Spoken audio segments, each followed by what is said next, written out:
All right, now, you know, we do a lot of segments on fashion and we get a chance to chat with celebrities. Well, you know what? We decided to do things a little different here at URTV today. We got a chance to check out the Georgia Aquarium. Yeah, that's right. Right here in your own backyard, you get a chance to see thousands and thousands of fish. We got a chance to talk with my new friend Ashley, who did a wonderful job in giving us an excellent tour. You even get a chance to check me out touching some type of fish. I think it was some type of shark that was in there. But anyway, you got to stick and stay. You definitely want to watch it. That's all I got to say is you got to watch it. All right, now Ashley, we are in this big, huge, beautiful, like a fish tank. What room is this? This is actually the Ocean Voyager exhibit. It's the largest single exhibit of any aquarium in the world. It's a total of 6.2 million gallons, and we have around 70 to 100,000 fish in here.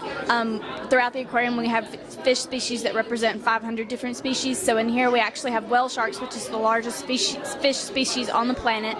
They are only in 3 other aquariums in the world. It's the only aquarium outside of Asia where you actually can find them. We also have hammerhead, giant Goliath groupers, golden trevally jack, and a number of amazing species that you probably wouldn't find in a lot of aquariums that you would visit, especially in this region. Wow, that's amazing. Now, how do the fish get fed? They're actually hand-fed twice a day by our husbandry team.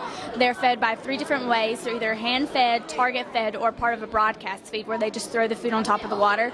They'll also shoot the food to the bottom of the water using a funnel so that the bottom feeders will also get fed. So down here, there's something that shoots up. Right, it shoots from the 4 corners of the exhibit, so they'll shoot it to the bottom because the rays and different fish that live on the bottom don't make it up to the top in time to get it from all the golden trevally that stay on the top waiting for it. So how many people do you think come through this tunnel on a daily basis? On a daily basis, it varies greatly. In our first year, we had 3.6 million people. We've now surpassed the 4 million mark. So anywhere from 4,000 a day to 15,000 a day. Wow. It really depends on what's going on in our city and what the school schedule's like.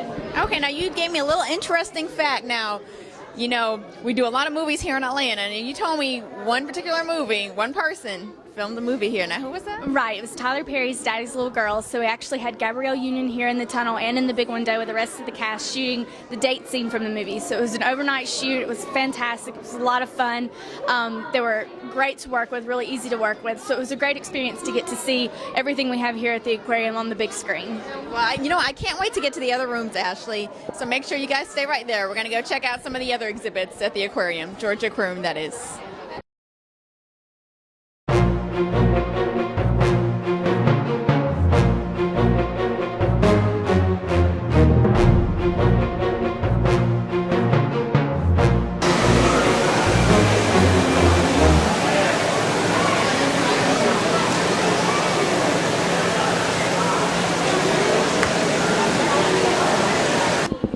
Hey, what's going on? It's your girl Sky. Well, Ashley and I are in the Water Quest exhibits, and we are looking at...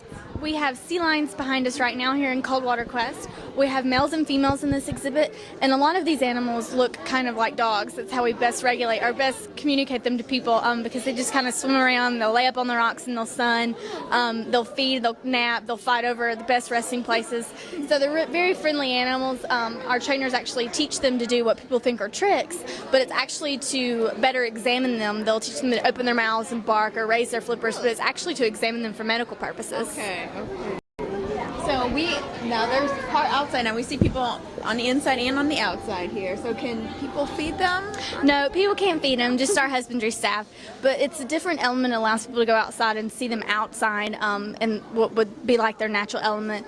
Better hear them barking. During the summertime, we actually have a cafe outside and picnic tables where people can grab hot dogs and chips and drinks and sit and watch the sea lions. So now if it gets too cold outside, what do? Do they just stay in the water? Or? They stay in the water. These animals will actually regulate their own body temperature by putting their flipper up out of the water. So if you see them doing that, they're actually controlling their body temperature, but they stay outside, and it doesn't hesitate. People don't hesitate in the cold weather to go outside and watch them either, because to see them go up on the rocks and fight over the best spots and bark at each other is great fun. As you see, the kids are having a good time here. I think they're doing like little tricks like dolphins. But anyway, you guys, we're going to go check out the beluga whales next. So me and Ashley are about to go do that. We'll see you guys in a second.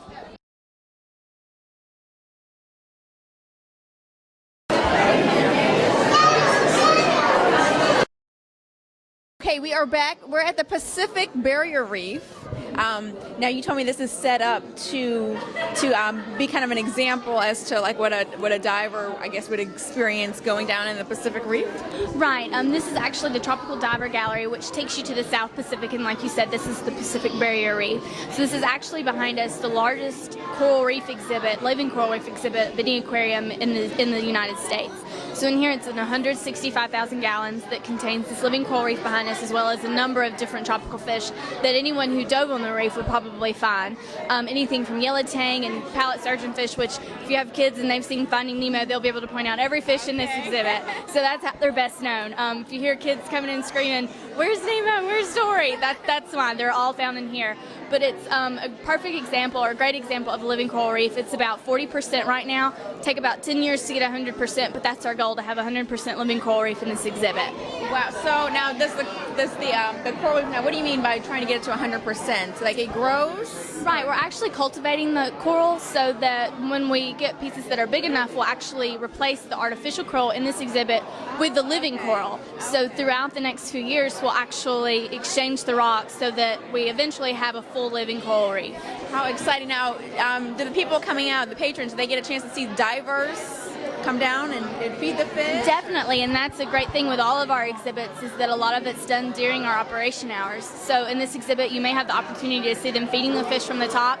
If you come in the morning, you may see the diver cleaning the window in the morning, and they're always great with kids. Get great pictures, great photo ops to see them interacting with the kids. They'll stand on their head, do tricks for them.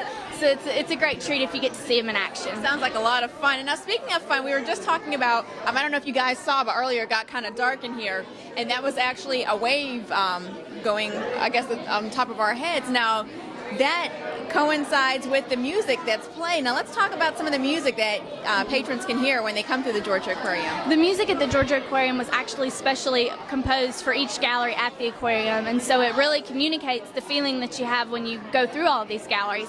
If you can hear the music in here in Tropical Diver, it's a little more upbeat and a little more high-pitched. And with the wave tank in this exhibit, when the music crashes, the wave actually crashes. It goes about every 2 minutes. It's hard to hear sometimes, but if you come during the weekday or early in the morning, you have a great opportunity to hear it. Yeah, it is a little crowded, but you know what? We're having a good time here at the Georgia Aquarium. I can't wait to see what's next. So what are we going to go check out next? Next, we're going to check out River Scout, which is our freshwater exhibit. All right, you guys, let's go dip our toes into fresh water.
No, I think we did all. I think we did everything. I had a good time. Thank you so much. It was a pleasure meeting you. I can't wait to bring my daughter back. And you guys, make sure you bring your kids out for the summer. It's definitely a great experience. You get to touch and play with the fish and know they don't bite. We'll see you guys next go around right here, URTV.